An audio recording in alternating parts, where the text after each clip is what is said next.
Hey everyone! Are you ready to take your English listening skills to the next level? Let's get started. Hey Chloe, how was your day at the office today? You look completely drained. It was quite exhausting because dealing with difficult personalities takes far more energy than completing my actual work. I completely understand what you mean. Someone once wisely said that you cannot choose your coworkers, but you can always choose how they affect your day. That quote sounds simple, but putting it into practice in a high-pressure office is much harder than it seems. Lately, the atmosphere in my department has felt unusually heavy and toxic. A toxic workplace really takes a severe toll on your mental and physical health. What specific behaviors have been making your work environment feel so overwhelming? It feels like there is a constant undercurrent of negativity, passive aggression, and tension in every meeting. Every time I try to focus on my deliverables, someone interrupts to complain, create unnecessary drama, or subtly undermine others. That sounds like a classic toxic dynamic where negative attitudes quickly become contagious across the whole team.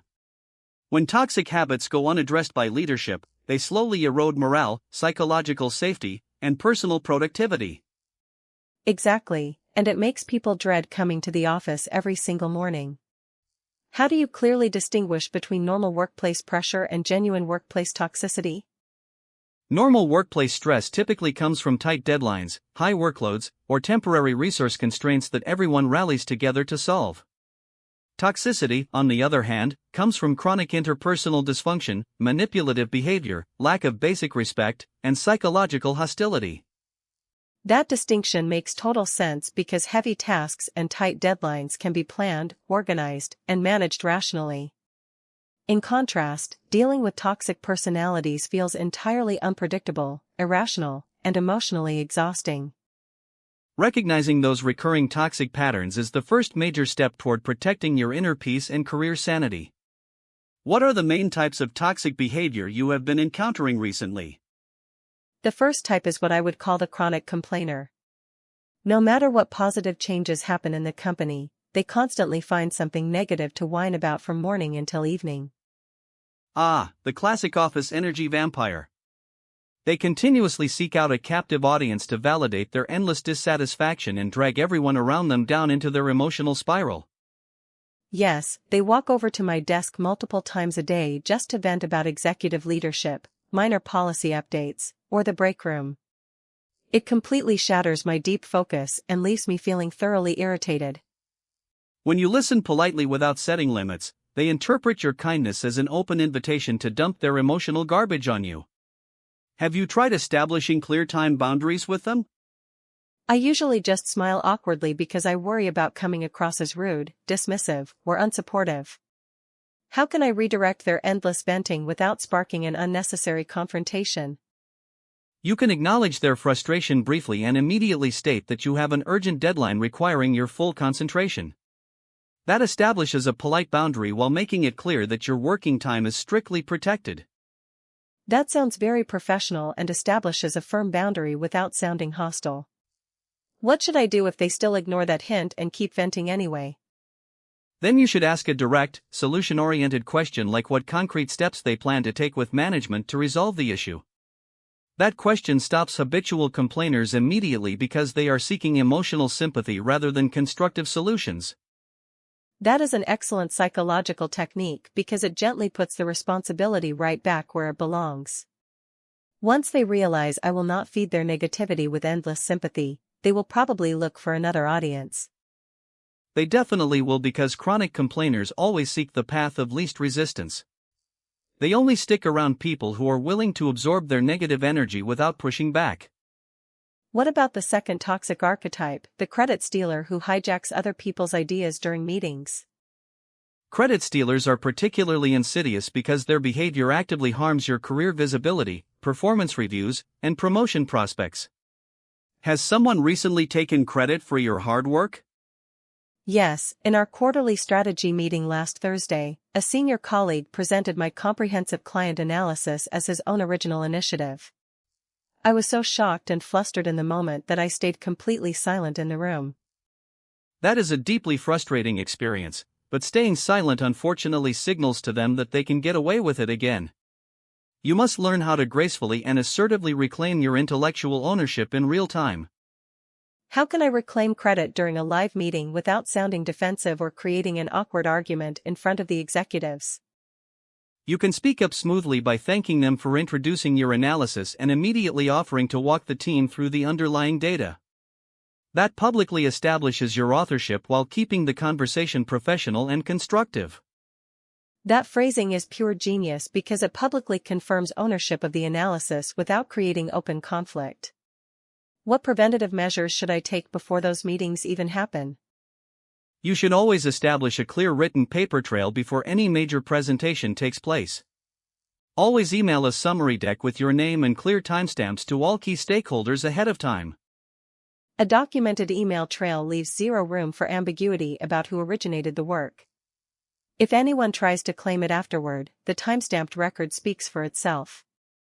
Exactly, because factual evidence and timestamped documents will always defeat workplace manipulation. Smart professionals never rely solely on verbal agreements when sharing valuable ideas. I will definitely start sending those summary emails before every group presentation. Now, what about the third toxic personality type, the office gossip? Office gossips survive by creating fake alliances, manufacturing artificial crises, and feeding on workplace anxiety. They love drawing unsuspecting coworkers into secret conversations so they can use that information later for leverage. We have someone who spends half their day whispering about layoffs, salaries, or private details about our colleagues' personal lives. It makes the entire department feel unsafe and paranoid. Gossip destroys trust and creates an environment where everyone wonders what is being whispered about them behind closed doors. The golden rule of office politics is that anyone who gossips to you will unquestionably gossip about you. I have always suspected that, which is why I feel so uncomfortable whenever they approach me. How should I respond when a gossip tries to pull me into their whisper circle? The best defense is neutral disinterest or direct positive reframing regarding the colleague being discussed. When you respond with genuine praise for the person, the gossip loses all momentum and quickly moves on. Positive reframing completely destroys the negative momentum they were trying to build. What if they ask me directly for my personal opinion on someone they dislike? You can calmly say that you prefer to focus solely on project deliverables rather than internal office rumors. That sends an unmistakable signal that your desk is a dead end for drama and malicious speculation. I love that concept of becoming a dead end for gossip. When gossips realize they get no reactions or juicy quotes from you, they quickly look elsewhere. Another very common toxic type is the passive-aggressive coworker or micromanager who undermines your confidence with subtle hostility. Have you encountered people who give backhanded compliments or constantly shift project requirements? Yes, we have a project coordinator who gives vague instructions and then criticizes the final result with subtle, sarcastic comments. It leaves team members feeling constantly uncertain and second-guessing their professional abilities. That is a subtle form of professional gaslighting designed to keep you off balance and constantly dependent on their approval. When instructions are deliberately kept ambiguous, the manipulator can change expectations whenever it suits them. It is so infuriating because whenever you ask for clarification, they act like you should already know everything. How do you protect yourself against someone who constantly shifts the goalposts? You must send a written confirmation email summarizing all agreed deliverables and deadlines immediately after every verbal discussion. That creates an unshakable standard of accountability that prevents anyone from rewriting history later. Sending that written confirmation creates clear proof of what was originally agreed upon. If they try to change the requirements later, you have written evidence that they approved the initial scope. Written records remove all ambiguity and protect you from manipulative memory games. In any corporate setting, if an agreement is not documented in writing, it effectively never happened. What should I do when someone makes a backhanded compliment or passive-aggressive comment directly to my face? You can calmly look at them and ask them to clarify what they mean by that statement. Forcing someone to explain their subtle sarcasm in plain words usually embarrasses them into backing down immediately. Putting them on the spot forces them to confront their own pettiness. That leads right into the gray rock technique. how does that work in daily practice? The gray rock technique means making yourself as emotionally dull, unreactive, and uninteresting as a plain gray rock on the ground. Toxic individuals, especially workplace bullies and narcissists, crave emotional reactions to feed their egos. So when you refuse to give them anger, frustration, or defensiveness, they quickly lose their source of emotional entertainment?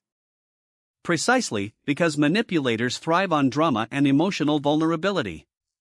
When they realize that interacting with you yields zero dramatic reaction, they become bored and seek out a more responsive target. What does everyday gray rock communication actually sound like during typical office interactions? It means replying with short, neutral, factual phrases like "I see," "understood," or "thank you for the update." You keep your tone completely flat, maintain calm body posture, and never share unprompted personal details. I used to make the mistake of over-explaining myself whenever someone questioned my schedule or working methods. Giving brief, flat answers must feel very empowering once you overcome that urge to over-explain.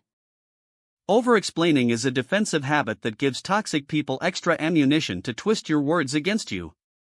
You do not owe anyone an elaborate justification for simply doing your assigned job. Can you use the gray rock method in digital communications like Slack, Microsoft Teams, and email as well? Absolutely, you should apply it by sticking strictly to bullet points, dates, and objective business facts. Remove all emotional adjectives, exclamation points, unnecessary apologies, and lengthy justifications from your messages. Keeping digital messages brief and factual saves time and removes any emotional hooks for toxic people to grab onto. It keeps all interactions strictly professional and clean. What about situations where the toxic behavior comes from someone higher up the ladder, like a demanding or unpredictable manager? That is always the trickiest dynamic because of the inherent power imbalance. When a manager sends urgent, non-critical requests late on Sunday night, how do you handle that professionally? You establish consistent boundaries by managing expectations proactively on Friday afternoon rather than reacting emotionally on Sunday. Send a Friday status update outlining what was completed and what will be addressed first thing Monday morning. That is a great proactive move because it reassures them that the project is under control without requiring weekend availability. What if they still message urgently over the weekend anyway? Unless it is a genuine emergency, you simply wait until Monday morning during business hours to reply calmly. When you reply immediately on weekends, you inadvertently train your manager to treat your personal time as company property. I often felt that not responding immediately would make me look disloyal or uncommitted. In reality, it only created chronic burnout and unnecessary resentment. True commitment is demonstrated by high-quality execution during working hours, not by 24-hour availability. Healthy leaders will always value your focus and clear communication over frantic availability. How should you respond if a toxic manager tries to dump an unrealistic workload onto your plate when your schedule is already full? You ask them to prioritize which existing deliverables should be postponed to accommodate the new request. That places the responsibility of workload management back on leadership without you having to sound uncooperative. That is an elegant way to set boundaries without creating friction. It forces the manager to acknowledge that your time and capacity are finite resources. Exactly, because it transforms an emotional pressure tactic into an objective resource allocation decision. It protects your workload while demonstrating that you manage projects with realistic professionalism. Setting those objective boundaries really transforms the dynamic from chaotic to structured. What about managing communication boundaries during regular working hours when people demand immediate answers? You can use status indicators and calendar blocking to protect your deep work sessions.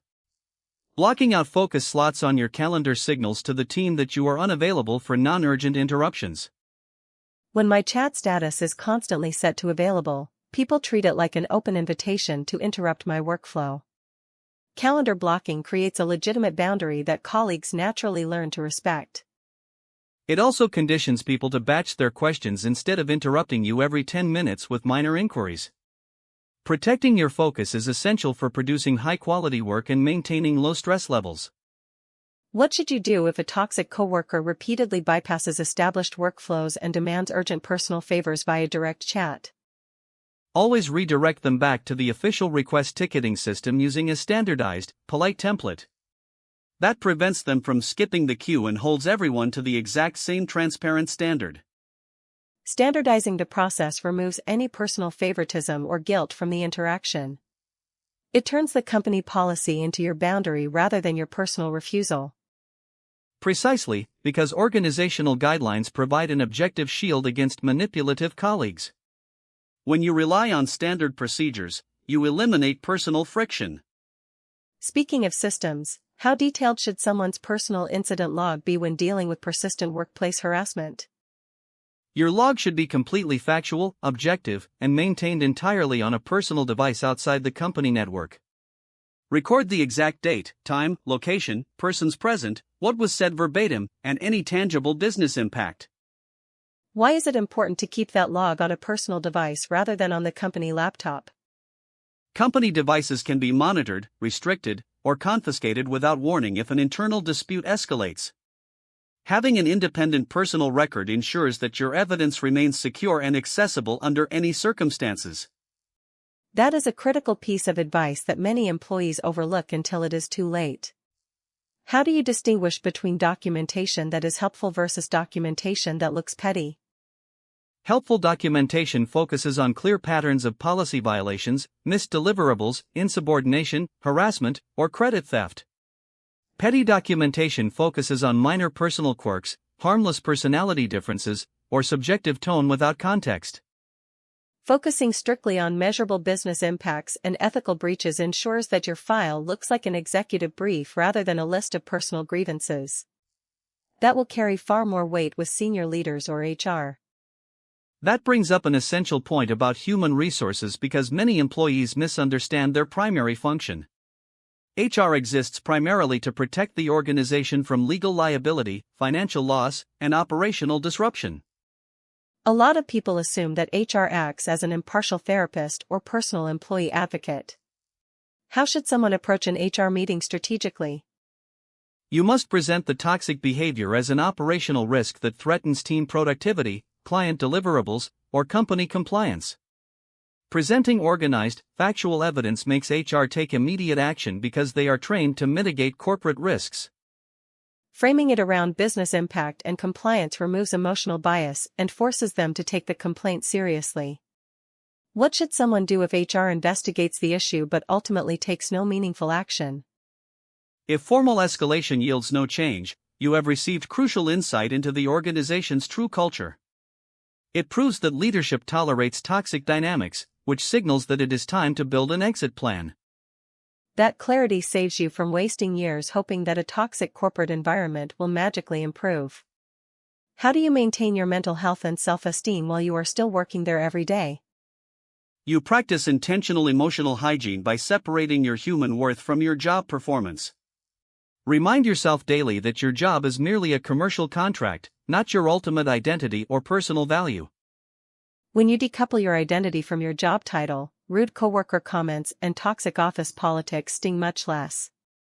You start viewing difficult people almost like characters in a drama rather than personal threats.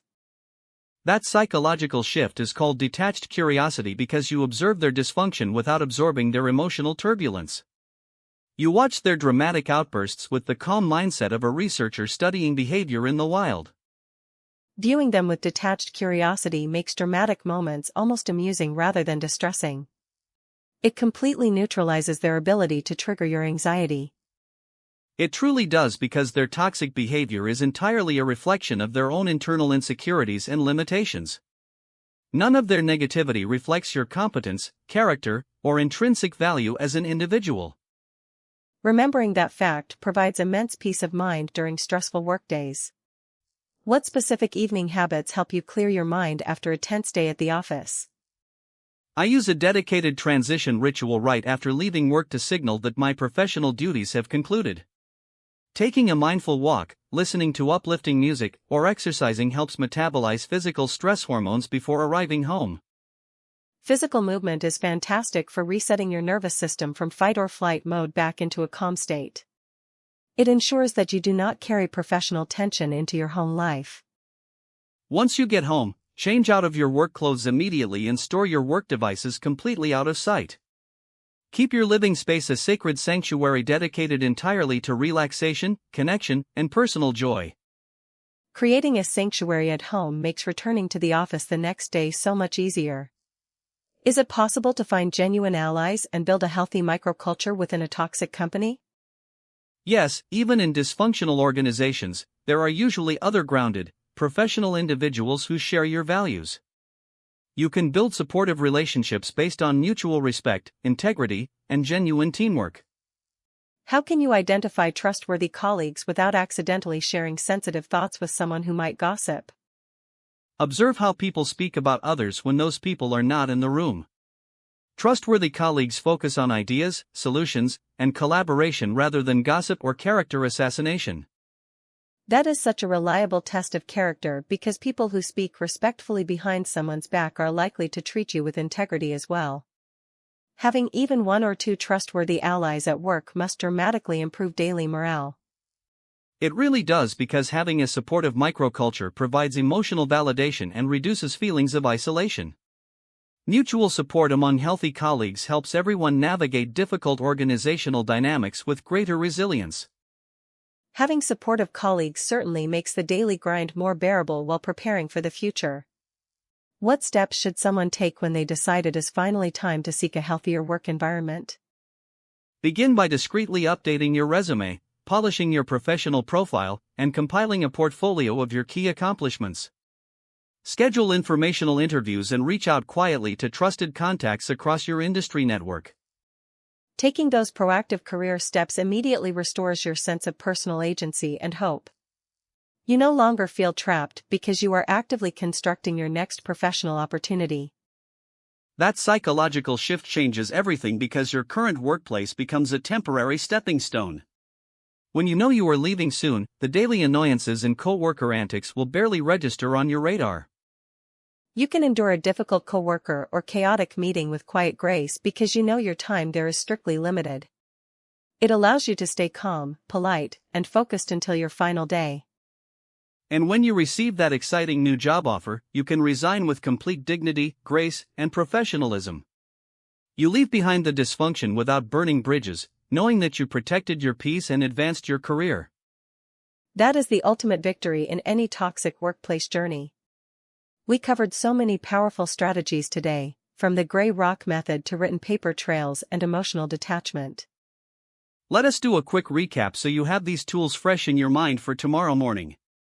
First, set clear boundaries with chronic complainers by asking solution-oriented questions. Second, reclaim credit in meetings by smoothly expanding on your data, and always send timestamped summary decks before group presentations. Third, become a dead end for office gossip by positively reframing rumors or staying neutrally silent. Fourth, document all project milestones with confirmation emails to eliminate gaslighting and moving goalposts. Fifth, use the gray rock technique to become uninteresting to manipulators by giving short, neutral, factual responses. Sixth, protect your personal time by turning off work notifications after hours and refusing to remain on call around the clock. Seventh, maintain an objective incident log on a personal device if formal escalation to HR is ever needed. And finally, remember that your job does not define your human worth, and you always hold the power to seek a healthier environment. You are in complete control of your energy, your reactions, and your future career path. I cannot thank you enough for sharing all this wisdom with me, Alex. I feel completely prepared, confident, and grounded now. I am ready to walk into the office tomorrow with unshakable peace of mind. You have all the tools and mindset you need to succeed and protect your peace, Chloe. Go in there tomorrow, hold your boundaries with confidence, and have an exceptional, drama-free week ahead. Thank you, Alex. Here is to staying calm, staying focused, and thriving in every environment.